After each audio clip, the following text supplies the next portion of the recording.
What is it that we all do that gets our rough cuts into workflow as quick as possible? Get them on our timeline and sort out getting that sort of initial view into place as quick as possible. No, wait a minute. I've got to get a coffee. 1 second.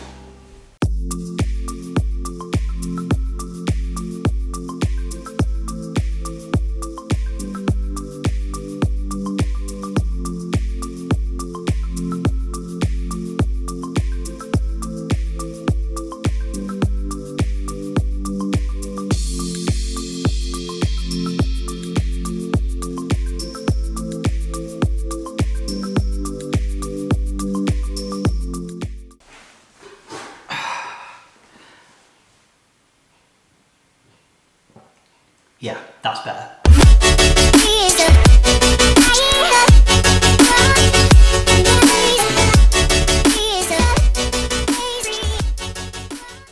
Okay, so what do? Well, we use 3-point editing. It's basically an in and an out, and then an in and an out on your timeline. And you edit this rough cut together. How you would normally shove them in is you would be in there like this. This is a biker clip.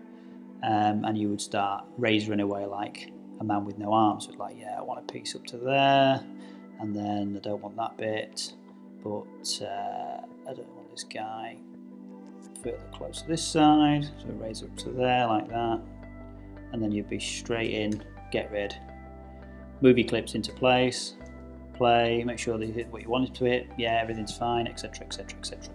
And you do that repeatedly ad nauseum.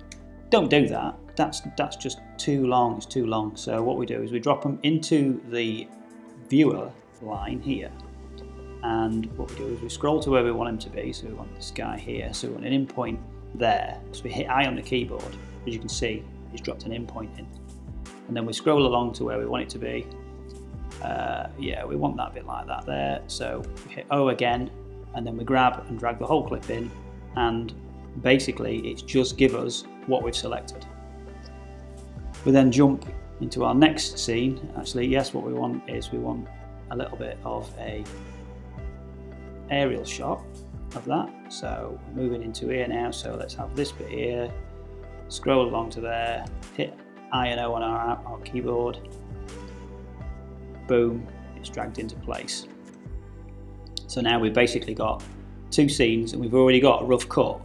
We know that what we've got in place is basically what we sort of needed, what we were sort of looking for before we've even started to do a proper edit on these clips. From that point, from here, we can then start to trim these clips down a little bit, either by, well, actually we want a little bit less of that, so let's move that back, and then we can clip them all together.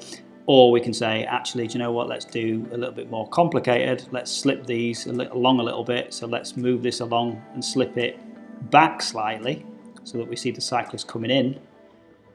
So now what we've got is we've got starting from where the cyclist comes in. It's a little bit too far that. We need to go back a bit more to about there. And then we've got this happening. And we're all good. And it's as simple as that, really. It's pretty easy to do. Once you've done it, basically you can start then tinkering around in this area in your timeline with your actual clips themselves. But you've got a rough cut from this area, from your viewer, into each one of these. And you can keep going back to these as many times as you like. So I want a bit more of this biker. Do you know what? What I want to do is I want to go back and I'll put an in point there, and I want to put an out point there. And we'll drag that, and we'll drag that on. So we've got a little bit something going off in between those. And it keep going, it can just keep going and going and going, and keep putting as many in and out points on of these as you want. Okay guys, that was it, and it's pretty simple, pretty quick, pretty easy, and I hope you found that useful, and I hope you go ahead and use those tips to your advantage. And if you like this video, please do smash that subscribe button and hit the like button below, and leave a comment if you like. See you next week.